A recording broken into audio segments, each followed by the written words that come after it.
यो वचनको सेवाको शीर्षक पास्टर सिलासलाई दिएको थियो कि यो दुखी संसारमा हामी खुसी जीवन जिउन सक्छौँ त। संसार दुःखले भरिएको छ भनेर त हामीलाई कसैले भनिराख्नु पर्दैन र हाम्रो व्यक्तिगत जीवनमा पनि दुःखसँग हामी सबैजना परिचित नै छौँ। विशेष गरी गएको सालदेखि नै संसारमा लाखौँ मानिसहरूले यो दुःख कष्टको माध्यमबाट जीवन गुजारिरहेका छन्। लाखौँ मरेर गए, कतिजना अझै बिरामी छन्, अझै पनि हामी अन्यलमा छौँ। त्यो एक किसिमको दुःख छ र त्यसका साथसाथै कतिपय व्यक्तिका व्यक्तिगत दुःखहरू छन् जसको बारेमा अरू कुनै व्यक्तिलाई थाहा नहुन सक्छ। आत्मिक दुःख, शारीरिक दुःख, आर्थिक दुःख, विभिन्न प्रकारका सम्बन्धका दुःखहरू। मानिस दुःखी प्राणी हो, दुःखसँगै जन्मिन्छ र दुःखमा नै यसले यो संसार छोड्नुपर्ने हुन्छ। त यस्तो दुःखी संसारमा खुसी जीवन जिउनको लागि सम्भव छ त भन्ने एउटा प्रश्नको सेरोफेरोमा हामीले केही समय बिताउने प्रयास गरेका छौँ। खुसी जीवन बिताउनको लागि, आनन्दित जीवन बिताउनको लागि के चाहिँ चाहिन्छ होला भनेर यो हार्वर्ड विश्वविद्यालयले आजभन्दा झन्डै 90 वर्ष अगाडिदेखि एउटा 80 वर्षदेखि यो सर्वेक्षण गरेको थियो। यो हार्वर्ड विश्वविद्यालयमा पढ्दै गरेका विद्यार्थीहरू लगायत र त्यसपछि यो बोस्टन म्यासाचुसेट्सको गरीब वर्गका होमलेसदेखि लिएर त्यस्तै टिनेजरहरूलाई पनि संलग्न गरेर एउटा अध्ययन सुरु गरेको थियो धेरै वर्ष अगाडि। यिनीहरूको पुरा जीवनकालभरि कस्तो हुँदो रहेछ भनेर त्यो लामो मानवीय अनुभवको सर्वेक्षण गर्दाखेरि जब यिनीहरूलाई सोधिएको थियो सुखी जीवन, आनन्दित जीवन, खुसी जीवन हुनको लागि के चाहिन्छ होला, 20-22 को उमेरमा उनीहरूले भनेका थिए सम्पत्ति र ख्याति, दुईटा कुरा। सबैले प्राय म धेरै धनी बन्न चाहन्छु, म धेरै प्रख्यात व्यक्ति बन्न चाहन्छु। 20-30 वर्ष हुँदै 40 वर्ष 50 वर्षको उमेरमा आइपुग्दाखेरि ती मानिसहरूले धेरै कुराहरू परिवर्तन गरिसकेका थिए आफ्नो विचार। खुसी जीवन भनेको के रहेछ त भन्दाखेरि 50 वर्षको उमेरमा आउँदाखेरि उनीहरूले खुसी जीवन भनेको त्यो जीवन रहेछ, सफल जीवन भनेको त्यो जीवन रहेछ जसमा रहरलाग्दा सम्बन्धहरू छन्। परिवारमा राम्रो परिवार, लोग्ने स्वास्नी बीचको सम्बन्ध, छोराछोरी आमाबाबु बीचको सम्बन्ध, साथीभाइहरू बीचको असल सम्बन्ध छ कसैको भने त्यो व्यक्ति नै वास्तवमा सफल रहेछ। पछि गएर आजभन्दा झन् 5-6 वर्ष अगाडि ती व्यक्तिहरू अहिले 90 को उमेरमा पुगिसकेका छन्, 90 कति त बितेर गइसके होलान्। तिनीहरूको जीवनलाई फेरि अध्ययन गर्दाखेरि जसले 50 वर्षको उमेरमा आइपुग्दाखेरि सम्बन्धलाई ठिक प्रकारले निरन्तरता दिन सकेको थियो, जो सम्बन्धमा मजबुत थिए, असल सम्बन्ध भएको थियो, तिनीहरू 80-90 वर्षको उमेरमा पनि खुसी देखिन्थे। र पहिला 50औं वर्षमा पनि खुसी नै थिए, 30 मा पनि खुसी नै थिए। तर जसले ख्याति, सम्पत्ति, संसारका भौतिक चिजवस्तुलाई महत्त्व दिएको थियो, ती धेरैजनाहरू दुखी, बेखुसी र कति बिरामी भएका। र 80-90 को उमेरमा ती व्यक्तिहरू स्वस्थ थिए, ती व्यक्ति अझै शरीरमा राम्रैसँग बाँचिरहेका थिए जसले सम्बन्धलाई 50 वर्ष पुग्दाखेरि जोड दिइरहेका थिए। 50 वर्षको उमेर आउँदैन होइन, वास्तवमा सम्पत्ति र ख्याति र अरू भौतिक कुराहरू नभएर वास्तविक जीवनको सफलता भनेको यदि मेरो परिवार ठिक छ, मेरा साथीभाइहरूसँग मेरो सम्बन्ध ठिक छ, मेरो समुदायमा मेरो सम्बन्ध ठिक छ भने म खुसी व्यक्ति हुन्छु भन्ने व्यक्तिहरू नै 80-90 वर्षमा पनि खुसी छन्। बुढेसकालमा किचकिच र गनगन गर्नुको सट्टामा उनीहरू वृद्ध अवस्थामा पनि, कतिको शारीरिक अस्वस्थतामा पनि उनीहरू खुसी नै देखिन्थे। यो एउटा वैज्ञानिक सर्वेक्षण थियो। केले मान्छेलाई खुसी पार्दो रहेछ त भन्दाखेरि सम्पत्ति, ख्याति र संसारिक कुराहरू नभएर सम्बन्धहरूले मान्छे बढी खुसी हुँदो रहेछ। दुःख कष्टमा पनि उसलाई वास्ता गरिदिने कोही व्यक्ति छ, उसलाई माया गरिदिने, प्रेम गरिदिने, इज्जत गरिदिने, आदर गरिदिने व्यक्ति छ भने त्यो व्यक्ति खुसी हुँदो रहेछ।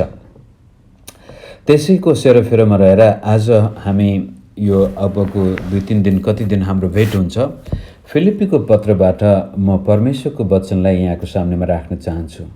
फिलिप्पीको पत्र अथवा किताब यस्तो बाइबलमा भएको किताब हो जसले धेरै पटक हामीलाई आनन्दित हुन, खुसी हुन, रमाउनको लागि आह्वान गरेको छ। घरिघरि हामीलाई आह्वान गरेको छ, प्रभुमा सधैँ आनन्द गर भनेर। र हामीले कोरस पनि गाउँछौँ, प्रभुमा सधैँ आनन्द गर भनेर। त्यो त्यसै पत्रबाट निकालिएको। भजन सङ्ग्रहमा पनि धेरै ठाउँमा उल्लेख त गरिएको छ, तर फिलिप्पीको पत्रमा पावल प्रेरितले त्यहाँका विश्वासीलाई घरिघरि प्रभुमा आनन्द गर भनेर कतिपटक त पावलले सोच्दै नसोचेर पनि पवित्र आत्माको प्रेरणाबाटै नै त्यो आएको जस्तो पनि देखिन्छ। त्यसलाई हेर्नको लागि पहिलो कुरो त हामीले यो पत्रको छोटकरीमा पृष्ठभूमि बुझ्दा अझ हामीलाई सजिलो हुनेछ। हाम्रो पनि जीवनको पृष्ठभूमि छ, हामी पनि कुनै आफ्नो ब्याकग्राउन्डबाट आएका छौँ, हाम्रा दुःख कष्टका आफ्नै परिवेशहरू हुन्छन्। त्यस्तै किसिमले फिलिप्पीका विश्वासीहरूको परिवेश र त्यो पत्र लेख्दाखेरि पावल प्रेरितको आफ्नै परिवेशलाई पनि हामीले बुझ्यौँ भनेदेखि त्यसपछि परमेश्वरको वचनले हाम्रो जीवनमा अझ बढ्ता गहिरो प्रभाव र काम पनि गर्न सक्छ। पावल प्रेरितले यो पत्र लेख्दाखेरि उहाँ वास्तवमा झ्यालखानामा हुनुहुन्थ्यो र त्यहाँ खासै खुसी हुनुपर्ने कारणहरू थिएनन्। र यतापट्टि फिलिप्पीको चर्चको परिवेश हेर्दाखेरि पनि सुरुवातमै यो चर्चमा बडो ठुलो दुःख कष्ट आएको थियो।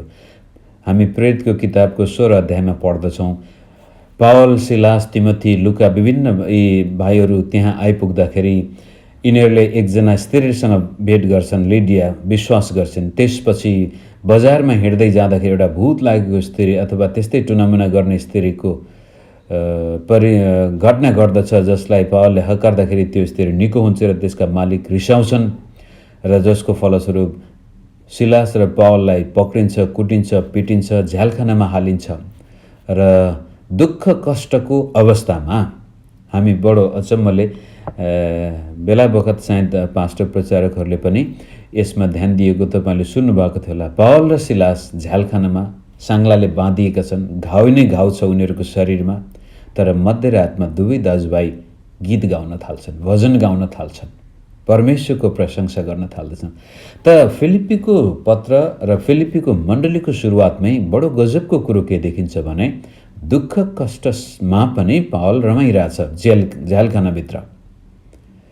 अनि जब तिनीहरू भजन गाउँदै प्रभुलाई स्तुति गर्दै थिए, दुईजना दाजुभाइ, भुइँचालो जान्छ र सारा झ्यालखानाका ढोकाहरू खोलिन्छन् र कैदीहरू भागे कि भनेर त्यहाँको जेलरले पनि अन्तिममा आफैलाई आत्महत्या गर्ने स्थितिमा पावलले त्यसलाई रोक्नुहुन्छ।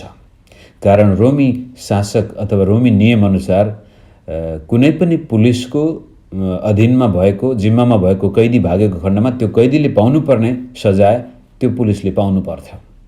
त्यसै कारण त्यस्तो रोमी चलनमा सजाय पाउनु बडो लाजको कुरो थियो। त्यसलाई हटाउन बरु उनीहरू आत्महत्या गर्दथे। कतिपय ठुल्ठुला सैन्य कमान्डरहरूले पनि शत्रुको हातमा पर्नुभन्दा आत्महत्या गर्नु नै उनीहरूले असल ठान्थे। धेरैजना आत्महत्या गर्दथे। एकजना मार्क एन्थोनी भन्ने महान सैन्य कमान्डरका साथसाथै एउटा शासकीय वर्ग पनि थिए। जब उनी युद्धमा हार्दै थिए त्यति बेलामा मिस्रीको हातबाट अथवा गैर रोमीको हातबाट म मर्न चाहदिनँ भनेर आफ्नो सिपाहीलाई भन्छ र म रोमी तरवारबाटै मर्न चाहन्छु भनेर एउटा उल्लेख गरिएको उखान पनि छ। त जेलरलाई पावलले भन्छ, होइन, हामी भागेका छैनौँ, तपाईँ नमर्नुहोस्। र पछि गएर त्यहाँ एउटा ठुलो मण्डली स्थापना हुन्छ। तापनि फिलिप्पीको मण्डलीको पृष्ठभूमिलाई हामीले अझ राम्रोसँग हेर्नको लागि दोस्रो कोरिन्थीको 8-9 अध्यायमा त्यो उल्लेख गरेको पाउँदछौँ। दोस्रो कोरिन्थी 8 अध्यायमा पावलले भेटी उठाउने बारेमा कुरा गर्दै हुनुहुन्थ्यो र कोरिन्थीका विश्वासीहरूले भेटी दिनमा अन्कनाइरहेका थिए। वास्तवमा कोरिन्थीका मानिसहरू धनाढ्य थिए र ती मानिसहरूलाई उत्साह दिन फिलिप्पी अथवा म्यासेडोनियाका मण्डली भनेर यसलाई पनि भनिन्छ। अनि पावलले भन्छन्, हेर म्यासेडोनियाका विश्वासीहरू जो चाहिँ फिलिप्पी, थिस्सलोनिकी र बेरियातिर पनि हुन सक्छन्, यिनीहरूलाई सम्बोधन गरेर पावलले भन्छ, हेर म्यासेडोनियाका विश्वासीहरू कति दुःख कष्टमा छन्, एकदमै गरिब छन्, कमजोर छन् र हामीलाई त बडो दुःख लागेको थियो यिनीहरूलाई भेटी उठाउनको लागि कुरा गरौँ कि नगरौँ भन्दा पनि हामीले नाइ भन्दै पनि त्यहाँका विश्वासीहरूले आफ्नो औकातभन्दा बढ्ता गरी दिएका छन्। त त्यहाँबाट पनि हामी देख्दछौँ फिलिप्पीका विश्वासीहरूको अवस्था पनि खासै रहर लाग्दो थिएन। सांसारिक हिसाबले हेर्दाखेरि उनीहरू पनि दुःख कष्टको भुमरीबाटै भएर गइरहेका थिए। सतावट एकातिर थियो भने आर्थिक अभाव अर्कोतिर थियो र थिस्सलोनिकीको पत्र थिस्सलोनिकी र फिलिप्पी नजिकैका ठाउँहरू भएको कारण त्यहाँ पनि हामी देख्दछौँ मण्डली दुःख कष्टबाट भएर गइरहेको थियो। त यो दुःख कष्टले भरिएको मण्डलीका विश्वासीलाई पावलले भन्नुहुन्छ, घरिघरि प्रभुमा सधैँ आनन्द गर, प्रभुमा सधैँ आनन्द गर, आनन्द गर, आनन्द गर। कसरी चाहिँ हामी यो दुखी संसारमा आनन्दित जीवन बिताउन सक्छौँ त भन्ने प्रश्नको जवाब हामी यो पत्रको सेरोफेरोमा रहेर खोज्ने प्रयास गर्नेछौँ। आज चाहिँ पहिलो अध्यायमा हामी समय बिताउ। तपाईँसँग बाइबल छ भने पल्टाएर राख्नुहोला, हामी केही पदहरू त्यहाँ हेर्नेछौँ। पहिलो कुरो म सरासर केही पदहरू पढ्दै जान्छु। फिलिप्पी 1 अध्यायको म 1बाट पढ्छु। ख्रिस्ट येशूका दासहरू पावल र तिमोथीबाट ख्रिस्ट येशूमा फिलिप्पीमा भएका बिशपहरू र डिकनहरू साथै सन्तहरूलाई, सम्पूर्ण पास्टर अगुवाहरूदेखि लिएर सम्पूर्ण विश्वासीलाई पावलले सम्बोधन गर्दै हुनुहुन्छ, ताकि यो कुनै मलाई छोड्यो भनेर कसैले भन्न नपाओस् र यो चाहिँ मण्डलीमा पढिरहनु पर्ने पत्र भएको कारण यस किसिमले उल्लेख गरेर भन्नुहुन्छ कि परमेश्वर हाम्रा पिता र प्रभु येशू ख्रिस्टबाट अनुग्रह र शान्ति तिमीहरूप्रतिका मेरा सबै सम्झनामा म मेरा परमेश्वरलाई धन्यवाद दिन्छु। तिमीहरू सबैका लागि सधैँ मेरो प्रत्येक प्रार्थनामा म आनन्द साथ प्रार्थना गर्दछु। अब यहाँबाट आनन्द सुरुबाटै यो आनन्दको कुरो सुरु हुन्छ। म परमेश्वरमा सधैँ आनन्द साथ तपाईँहरूको लागि प्रार्थना गर्दछु। तल समय म तपाईँहरूको लागि तिर्खाएको छु, म तिर्सना गर्दछु, म तपाईँलाई सम्झिन चाहन्छु। त्यस किसिमले यो पत्रलाई सुरुवात गर्दाखेरि नै पावलले भन्नुहुन्छ, तिमीहरूलाई सम्झेर मलाई साह्रै आनन्द आउँछ। म सम्झनाका साथ, आनन्दका साथ, तिर्सनाका साथ म प्रार्थना गर्दछु। नभन्दै पावलको एउटा निकै सहयोगी चर्चमा पनि यो आउँदछ। त्यो 5 पदबाट 5 र 6 पद हामी पहिला हेरौँ कि प्रथम दिनदेखि अहिलेसम्म सुसमाचारमा तिमीहरूका सहभागिताको निम्ति म धन्यवादी छु। त्यो चाहिँ फिलिप्पीको मण्डलीले पावलको सेवकाईमा पुर्याएको आर्थिक योगदान। कोरिन्थीको चर्चलाई पत्र लेख्दा पावलले भन्छ, हेर त्यहाँका विश्वासीले परमेश्वरको राज्यको लागि आफ्नो औकातभन्दा पनि बढ्ता गरी दिएको छ, तर तिमीहरूले त पोहोर दिन्छु भनेका थियौ, अहिलेसम्म पनि दिने काम सुरु गरेका छैनौ भनेर एक किसिमको चुनौती दिँदै थिए। यसरी यो मण्डली र पावलको व्यक्तिगत सम्बन्ध छ र यो व्यक्तिगत सम्बन्ध गहिरो र घनिष्ठ भएको कारण नै होला सायद पावलले पनि आनन्द गर, आनन्द गर, आनन्द गर। कारण दुखी संसारमा परमेश्वरले जुन प्रकारको जीवन हामीलाई दिनुभएको छ त्यो हामी सबैले उपभोग गर्न सक्छौँ र सक्नुपर्ने नै भएको कारण पावलले फिलिप्पीका विश्वासीलाई निराशामा, हतोत्साहित भएको, दुखी भएको उहाँ अवश्य पनि देख्न चाहनु हुने थिएन। त्यसै कारण मुख्य कुरो हामी कसरी यो दुखी संसारमा खुसी जीवन बिताउन सक्छौँ भन्दाखेरि पहिलो कुरो 6 पदबाट हामी हेर्नेछौँ। मलाई यो दृढ विश्वास छ, जसले तिमीहरूमा एउटा असल काम सुरु गर्नुभयो उहाँले नै येशू ख्रिस्टको दिनमा त्यो पुरा गर्नुहुनेछ। त पहिलो कुरो हामी कसरी यो दुखी संसारमा आनन्दित जीवन बिताउन सक्छौँ भन्दाखेरि 6 पदले भन्छ कि हामीमा जे काम भइरहेको छ त्यो सबै परमेश्वरको काम हो, अथवा हाम्रो जीवनको जिउने आधार हामी होइनौँ, परमेश्वर हुनुहुन्छ। उहाँले हाम्रो मुक्तिको काम हामीमा सुरु गर्नुभयो। उहाँले हाम्रो यो दैनिक जीवनमा घटिरहेका घटनाहरूलाई पनि नियन्त्रण गर्नुभएको कुरो पाउल भन्छ, उहाँले त्यो काम पुरा गर्नु, जुन सुरु भएको छ त्यसलाई परमेश्वरले पुरा गर्नुहुनेछ।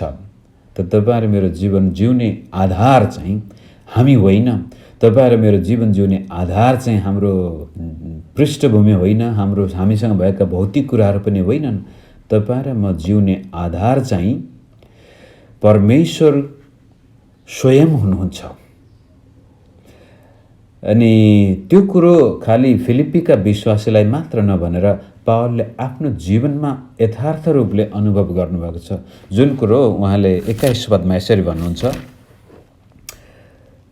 किनकि मेरो निम्ति जिउनु ख्रीष्ट हो र मर्नु लाभ हो। 21 पदले भन्छ, मेरो निम्ति जिउनु ख्रीष्ट हो, मर्नु लाभ हो।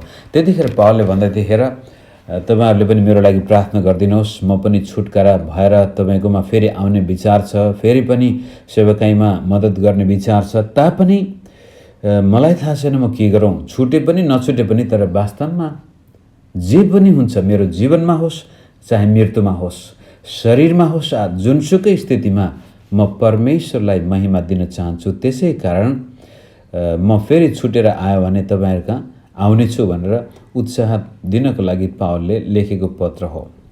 र त्यसमा भन्दै हुनुहुन्छ, हाम्रो जीवनको आधार चाहिँ हामी होइनौँ, हाम्रो जीवनको आधार हाम्रो परिस्थिति होइन, हाम्रो जीवनको आधार हामीसँग भएको सुख पनि होइन, दुःख पनि होइन। हाम्रो जीवनको आधार चाहिँ स्वयं परमेश्वर हुनुहुन्छ, स्वयं ख्रीष्ट हुनुहुन्छ। कारण जिउनु भनेको नै ख्रीष्ट हो भनेको मतलब हामी जिउँदैछौँ भनेदेखि हामीमा ख्रीष्ट बाँचिरहनु भएको छ, हामीद्वारा ख्रीष्ट बाँचिरहनु भएको छ।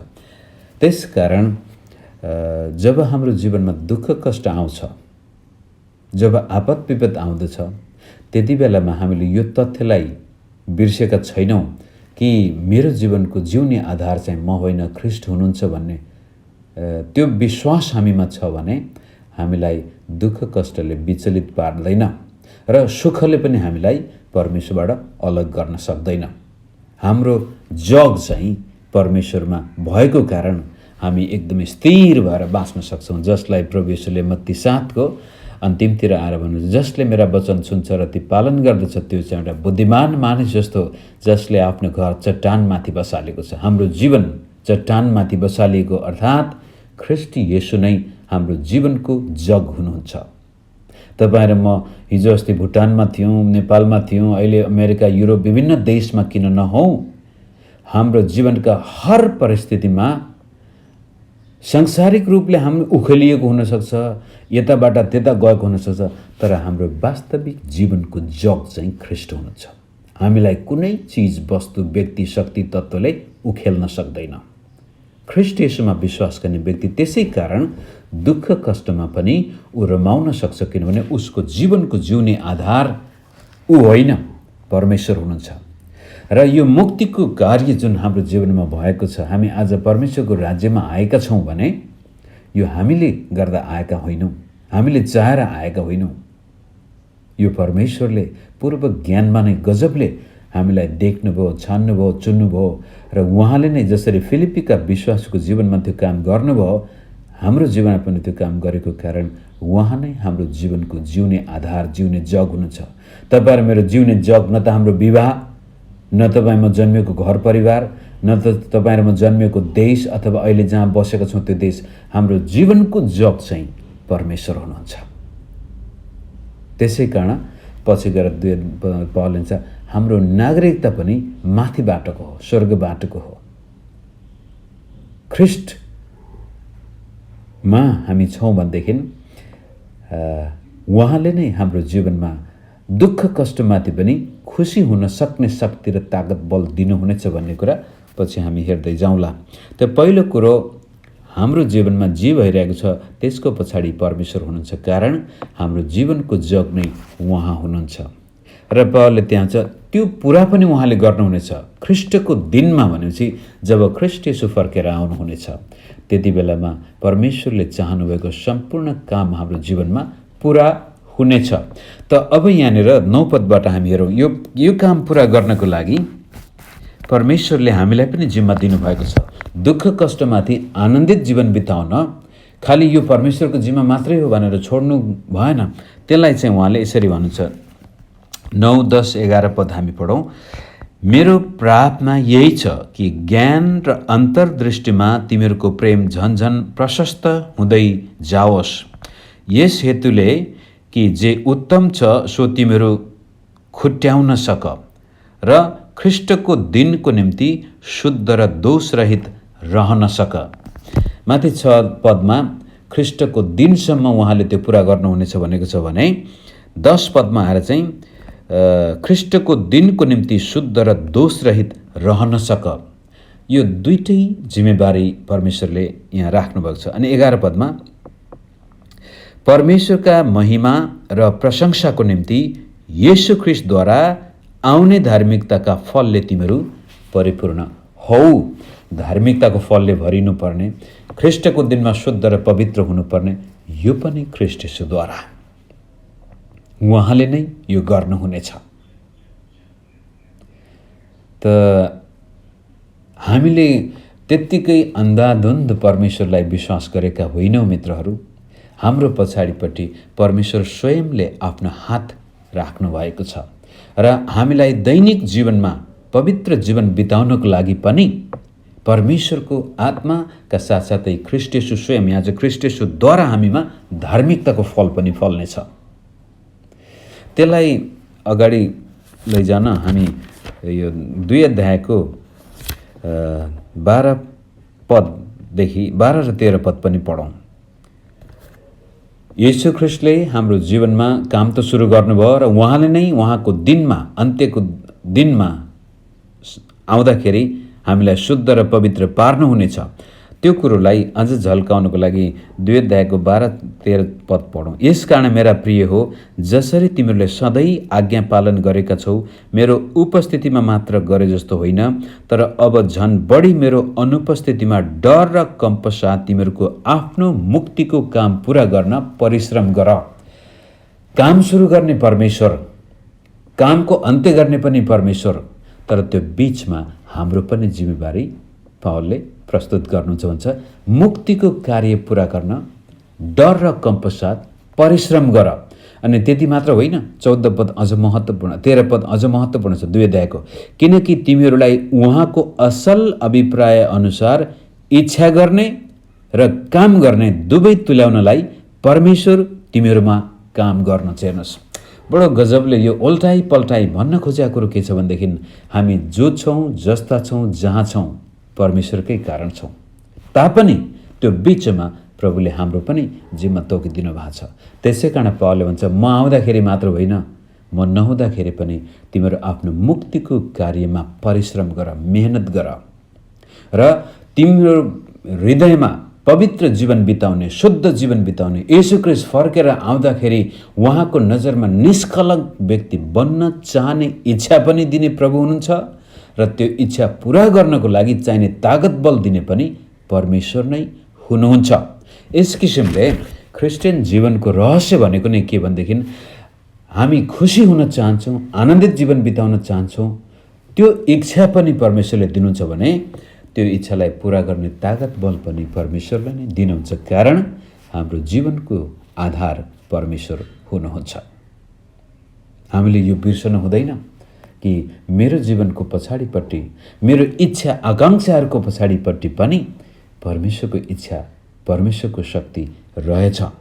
यस किसिमले मित्रहरू, दुःख कष्ट संसारमा आउँछ, छ, अहिले पनि हामीले सामना गर्दैछौँ। त यो दुःख कष्टको बिचमा आनन्दित जीवन, खुसी जीवन, सफल जीवन सम्भव छ। किनभनेदेखि हामी आफैमा आधारित जीवन बिताउँदैनौँ, हामी परमेश्वरको शक्ति र परमेश्वरको इच्छामा आधारित जीवन बिताउँदछौँ। र त्यो जीवन बिताउँदाखेरि जब दुःख कष्ट आउँछ, यहाँनिर मलाई भन्न मन लागेको कुरो के भनेदेखि दुःख कष्टबाट भएर गएको विश्वासी साह्रै सुन्दर विश्वासी हुन्छ। राम्रोसँग सुन्नुहोस्, जसको जीवनमा दुःख कष्ट आएको छ र त्यो दुःख कष्टबाट भएर पनि विश्वास योग्य भएको छ भनेदेखि त्यो विश्वासी, त्यो पास्टर, त्यो प्रचारक, त्यो सेवक साह्रै सुन्दर हुन्छ। अनि त्यो व्यक्तिले अरू व्यक्तिको जीवनमा पनि सुख ल्याउन सक्छ, आनन्द ल्याउन सक्छ, खुसी ल्याउन सक्छ। तर कुनै व्यक्तिले कहिल्यै दुःख अनुभव गरेको थिएन, संसारका ऐश आराममा उसले जीवन बिताएको थियो भने त्यो व्यक्ति बडो रुखो हुन्छ, उसले अर्काको दुःख बुझ्न सक्दैन। अनि जसको फलस्वरूप त्यो व्यक्तिसँगको हाम्रो सम्बन्ध पनि सुमधुर बन्न सक्दैन। तर जसले दुःख कष्ट अनुभव गरेको छ, दुःखबाट भएर गएको छ, पौलले रोमीको पत्र लेख्दाखेरि पनि 5 अध्यायको 1 देखि 5 पद पढ्दाखेरि त्यहाँ भन्छ, हामी दुःख कष्टमा रमाउँछौँ। फिलिपीलाई मात्र नभएर पौलको एउटा जीवनको थेगो नै हो, हामी दुःख कष्टमा रमाउँछौँ, किनभनेदेखि यसले हामीमा यस्तो गजबको चरित्र उत्पादन गर्दछ जुन चरित्रमा हामी परमेश्वरमा आशा राख्न सक्छौँ, भरोसा राख्न सक्छौँ र परमेश्वरमा राखिएको आशाले हामीलाई कहिले पनि निराशा बनाउँदैन। दुःख कष्टबाट भएर गएको खण्डमा त्यो व्यक्तिको विश्वास खारिन्छ, त्यो व्यक्तिको चरित्र खारिन्छ र त्यसपछि त्यो एउटा सुन्दर परमेश्वरको महिमा गर्ने व्यक्ति बन्दछ। र चर्चमा जाँदाखेरि पनि जुन चर्चमा त्यो जान्छ त्यहाँ पनि त्यसले सुन्दरता कायम गर्न सक्छ। जुन परिवारमा त्यो व्यक्ति एउटा स्त्री हो भनेदेखि बिहा गरेर अर्कै आफ्नो श्रीमानको घरमा जाँदाखेरि त्यहाँ पनि उसले उज्यालो ल्याउन सक्छ। दुःख कष्टबाट खारिएर जाँचिएर विश्वासयोग्य रहेको व्यक्ति जहाँ गए पनि रसिलो हुन्छ, आनन्दित हुन्छ र अरूको जीवनमा पनि त्यसले उत्साह थपिदिन्छ। तर जसले कहिल्यै दुःख कष्ट अनुभव गरेको थियो, जो सुखमा मात्र बाँचेको थियो, सुख मात्रै खोजेको थियो, अनि दुःख आउने बित्तिकै मानिसलाई दोष दिने, परिस्थितिलाई दोष दिने, परमेश्वरलाई नै दोष दिएर विश्वासबाटै हटिदिने खालका व्यक्तिहरू पनि हामी देख्दछौँ। ती व्यक्तिहरूको जीवनमा न त उनीहरू आफू खुसी हुन सक्छन्, न अरूको जीवनमा खुसी ल्याउन सक्छन्। कहिलेकाहीँ हामीलाई दुःख भन्ने बित्तिकै डर लाग्छ, हामी तर्सिन्छौँ, होइन दुःख त नभए पनि हुन्थ्यो, हुन पनि हो। हामी खोजी खोजी दुःख चाहँदैनौँ। बाइबलले कहिले पनि खोजी खोजी दुःखको पछि लाग भनेको छैन। तर यदि दुःख आइगएको खण्डमा हामी विचलित हुँदैनौँ, हामी तर्सिँदैनौँ, किनभनेदेखि हाम्रो जीवनको जग चाहिँ ख्रीष्ट येशू हुनुहुन्छ। अब येशू प्रभुको जीवन आफैलाई हामीले हेरेको खण्डमा उहाँले दुःख कष्टबाटै यो संसारलाई विजय जित्नु भएको छ। शैतानिक शक्तिमाथि विजय, पापको शक्तिमाथि विजय, मृत्युलाई पनि उहाँले दुःखको ढोकाबाटै प्रवेश गरेर जित्नु भएको कारण आज ख्रीष्ट येशूमा विश्वास गर्ने व्यक्ति दुःखमा पनि रमाउन सक्छ। तर त्यसको लागि हामीलाई त्यो के भन्छ सक्रिय रूपले हाम्रो मगजमा यो निश्चित हुनुपर्छ कि मसँग ख्रीष्ट येशू हुनुहुन्छ, त म दुःख एक्लै भोगिरहेको छैन, म ख्रीष्ट येशूमा छु र उहाँले नै मलाई मेरो दुःख कष्टमा सहायता गर्नुहुन्छ।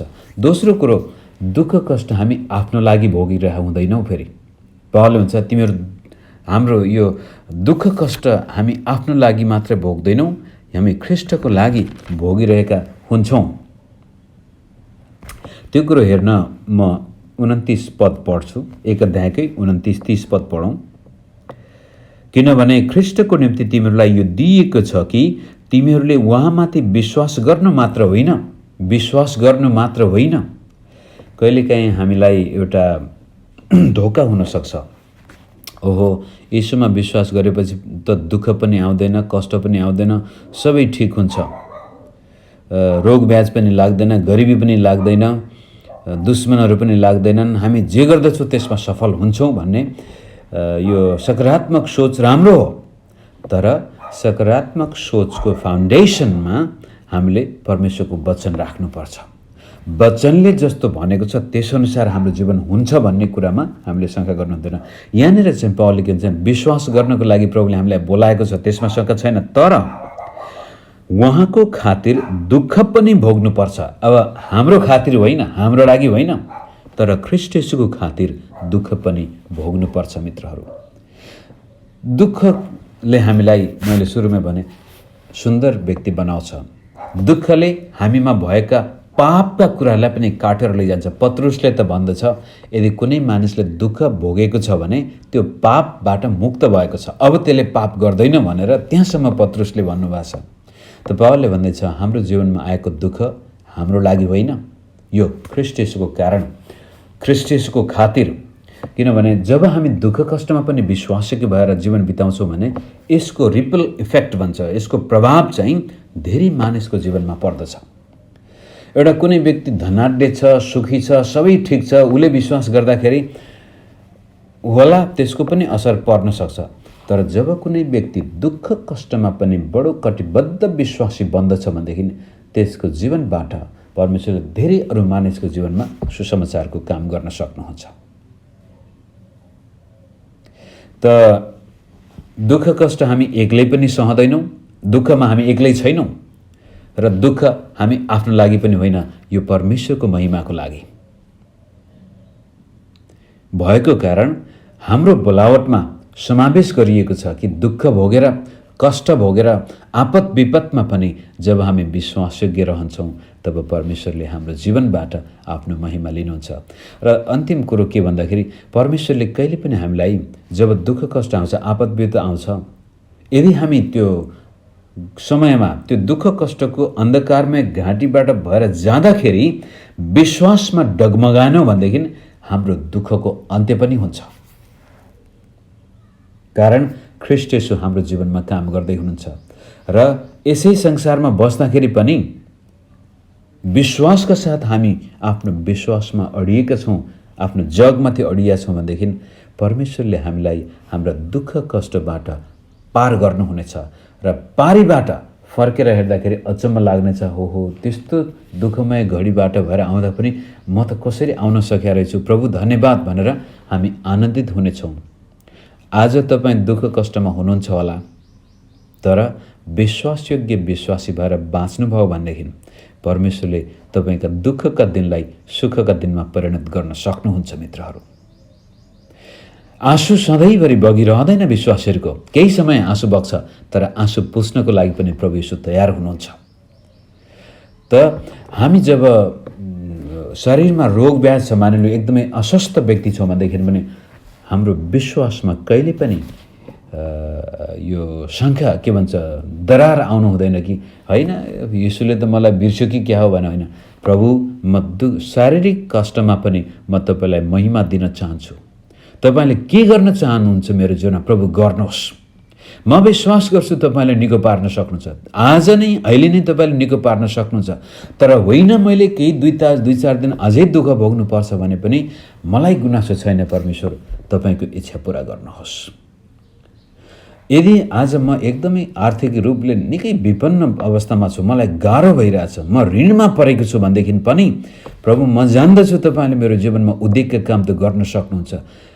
तपाईँले एलियालाई एउटा कागबाट त खुवाउन सक्नुभएको थियो भनेदेखि, स्वर्गबाट मन्ना त झार्न सक्नु भएको थियो भनेदेखि मेरो जीवनमा पनि उद्योगका काम त तपाईँ गर्न सक्नुहुन्छ। तरै पनि यो आर्थिक अवस्थाबाट म जानु परेको छ, प्रभु कति दिनसम्म जानुपर्छ, तपाईँको इच्छा पुरा होस्, तपाईँले चाहेको खण्डमा तपाईँ मलाई तुरन्तै यसबाट बदल्न सक्नुहुन्छ। तर यदि प्रभु तपाईँले मलाई यसैबाट भएर जान दिन चाहनुहुन्छ भने मेरो गुनासो छैन, म विश्वास गर्छु तपाईँले आफ्नो समयमा मलाई उकास्नुहुनेछ। त्यो विश्वास विश्वासीमा छ भने त्यसले देखाउँदैछ तपाईँको जीवनको जग चाहिँ ख्रीष्ट येशू हुनुहुन्छ। तर सबै कुरा ठिक हुँदाखेरि चाहिँ हालेलुया प्रभु प्रशंसा भन्छौँ, मण्डलीमा एकदमै रमाइलो भइरहेछ। तर जब दुःख आउँदाखेरि हामी तुरन्तै निराश हुन्छौँ, आपत विपत आउँदाखेरि हतोत्साहित हुन्छौँ भने यसले हामीलाई झन् साह्रो त्यो दुःखकै घाँटीमा लामो समय लम्बाइदिन सक्छ। तर दुःख हामीले छोट्याउने हो भनेदेखि हाम्रो जीवनमा विश्वास, प्रभु म विश्वास गर्छु तपाईँले मलाई यसबाट पार गर्न सक्नुहुन्छ, तर यदि गर्नु भएन भने पनि मलाई गुनासो छैन, कारण तपाईँ मेरो साथमा हुनुहुन्छ, तपाईँले मलाई मद्दत गर्नुहुनेछ। कारण म एक्लै दुःख भोगेको छैन, मसँग तपाईँ हुनुहुन्छ, मैले मेरो खातिर दुःख भोगेको होइन, तपाईँको खातिर म दुःख भोग्दैछु, यसबाट तपाईँको महिमा भएको होस्। यस्तो विश्वासद्वारा हामी जिउँदैछौँ भनेदेखि परमेश्वरले हामीमा गजबको काम गर्नुहुन्छ। त्यसै कारण अन्तिममा छ पद पढेर म अन्त्य गर्न चाहन्छु। मलाई यो दृढ विश्वास छ, जसले तिमीहरूमा एउटा असल काम सुरु गर्नुभयो उहाँले नै यीशु ख्रीष्टको दिनमा त्यो पुरा गर्नुहुनेछ। तपाईहरु मेरो जीवनको सुरुवात परमेश्वरले नै गर्नुभयो। तपाईहरु मेरो नयाँ जन्म पनि पवित्र आत्माको शक्ति र वचनद्वारा प्रभुले नै गर्नुभयो र अहिले तपाईहरुमा जहाँ छौं, जस्तो अवस्थामा छौं, यो पनि प्रभुको अनुग्रहले नै भएको कारण उहाँले हामीलाई अन्त्यको दिनसम्म पूर्ण रूपले शुद्ध, पवित्र र सशक्त बनाउनु हुनेछ। र यसै संसारमा बाँचुन्जेल पनि, दुखी संसारमा पनि सुखी जीवन सम्भव छ यदि हामी विश्वासमा डगमगाएनौं भने। दुःख आउने बित्तिकै हामी तर्स्यौं भनेदेखि त्यो दुःख फेरि लामो समय रहन सक्छ। दुःख आउने बित्तिकै हामी परमेश्वर प्रति नै तितोपना राख्न थाल्यौं, मानिसप्रति तितोपना राख्न थाल्यौं र आफ्नो जीवनमा परिस्थितिहरू प्रतिकूल बन्न गएको खण्डमा हामी तितोपना, रिस, खिन्नता, मेरो जीवनमा मात्रै किन यस्तो भएको होला, मलाई मात्रै किन यस्तो भयो भन्नुभयो भने त्यसले तपाईको दुःख लम्ब्याउन सक्छ। तर त्यसको सट्टामा ठीक छ, प्रभु तपाई सबै कुराको नियन्त्रण गर्ने प्रभु हुनुहुन्छ। मेरो जीवन त तपाई स्वयंले सुरु गर्नुभयो, मेरो जीवनको मुक्तिको मार्गमा ल्याउने पनि तपाई नै हो र त्यसै कारण मेरो दुःख कष्टको अन्त्य गर्ने प्रभु तपाई नै हो भनेर आफ्नो हृदयलाई तपाईहरु मैले सुरक्षित राख्यौं र यो विश्वासलाई सुरक्षित राख्यौं र त्यो विश्वासमा हामीले दुःखलाई पनि सहर्ष स्वीकार गरेर प्रभुको शक्तिमाथि आफ्नो जीवनलाई जिउन अगाडि लैजान्छौं भनेदेखि हामी दुःखमा पनि रमाउन सक्छौं। किनभने अब अन्तिममा 4 अध्यायको 13 पद पढेर त्यो सायद हाम्रो यो 2-3 दिनको मुख्य पद बन्न जानेछ पछि गएर भोलि पर्सि हेर्दाखेरि। 4 अध्यायको 13 पद हामी सबैले धेरै पटक सुनेको पद पनि हो। 4 अध्यायको 13 मा पावलले यसरी भन्छ, जसले मलाई शक्ति दिनुहुन्छ उहाँमा नै म सब कुरा गर्न सक्छु। अब यो कस्तो खालको शक्ति रहेछ त भन्नुहुन्छ भने 11 पद पढ्नुहोस्। खाँचो पर्यो भनेर मैले गुनासो पोखाएको होइन। पावलले यो पत्र लेख्दाखेरि भेटीको बारेमा कुरा गर्दै हुनुहुन्छ। यहाँनिर खाँचो पर्यो भनेर मैले गुनासो पोखाएको होइन, किनभने जुनसुकै परिस्थितिमा भए पनि त्यसमा सन्तुष्ट रहन मैले सिकेको छु। अब यो म जे पनि गर्न सक्छु भन्ने कुराको रहस्यको पछाडिपट्टिको रहस्य रहेछ। म जुनसुकै परिस्थितिमा भए पनि त्यसमा म सन्तुष्ट रहन मैले सिकेको छु। कसरी होचिन र कसरी बढ्न म जान्दछु। परिपूर्णतामा होस् वा भोक प्यासमा होस्, प्रशस्ततामा होस् वा अभावमा होस्, सबै परिस्थितिमा सन्तुष्ट रहने रहस्य मैले सिकेको छु। यहाँनिर हेर्नुहोस् मित्रहरू, दुखी संसारमा हामी कसरी सुखी जीवन, खुशी जीवन बिताउन सक्छौं त भन्दाखेरि सन्तुष्टि। त्यो सन्तुष्टि कहाँबाट आयो? ख्रीष्ट येशू। ख्रीष्ट येशू नै मेरो जीवनको सबै थोक हुनुहुन्छ भनेर पावलले फेरि 3 अध्यायमा भन्नुहुनेछ र त्यो हामी पछि हेरौँला। त यस किसिमले आज बिहान यो डिभोसनमा र तपाईको लागि आज साँझको यो डिभोसनमा यति नै भनेर म बन्द गर्न चाहन्छु कि संसारमा दुःख आउनेछ मित्रहरू। अहिले तपाईँ साह्रै सुखी हुनुहुन्छ भने प्रभुलाई धन्यवाद होस्, रमाउनुहोस्। तर दुःख आइगएको खण्डमा नआतिनुहोस् र अहिले तपाईँ दुःखको घडीमा भएर जाँदै हुनुहुन्छ भनेदेखि हरेस नखानुहोस्। येशू ख्रीष्ट जिउँदो हुनुहुन्छ। उहाँले के गर्दै हुनुहुन्छ उहाँलाई थाहा छ। उहाँले कहिले पनि अन्धाधुन त्यतिकै हामीलाई यहाँ बोलाउनु भएको होइन, उद्देश्य राखेर बोलाउनु भएको छ। तर हाम्रो पनि कर्तव्य छ अनि त्यो कर्तव्य चाहिँ डर र कम्पसाथ आफ्नो मुक्तिको कार्यमा परिश्रम गर्न छोड्नु भएन। तपाईको यो यस्ता सभा सम्मेलनमा, प्रार्थना सभामा, बाइबल अध्ययनमा, उपवासदेखि लिएर हामीले गर्नुपर्ने कर्तव्यमा हामी चुक्नु भएन। के गर्ने, जति गर्दा पनि हुँदैन, जति प्रार्थना गरे पनि केही पनि भएन भन्नुभयो भने हार्नु भयो। तर आज नभए भोलि, भोलि नभए परमेश्वर पर्सि मेरो जीवनमा आफ्नो काम पुरा गर्नुहुनेछ भन्ने कर्तव्य पालन गरेर तपाईँ अगाडि जानुभयो भनेदेखि जस्तो सुकै दुःख कष्टको बीचमा पनि हामी रमाउन सक्नेछौँ। आमेन। प्रभुले हामी सबैलाई आशिष दिनुभएको होस्। जय मसीह।